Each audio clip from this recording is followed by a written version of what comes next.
Ito yung ma-advise ko sa mga 20s pa lang. Huwag mong isipin na alam mong lahat.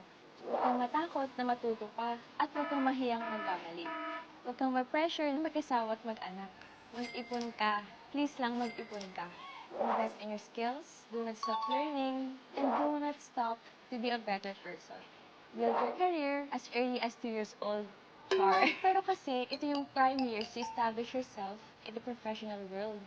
Take a lot of pictures, film your adventures in a video, say sorry, say thank you, say I love you.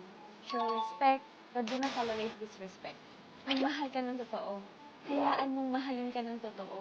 Mag-invest ka, kumuha ka ng health insurance, mag-sunscreen ka kahit lalaki ka, take family vacations while your parents are still young. Be your most authentic self.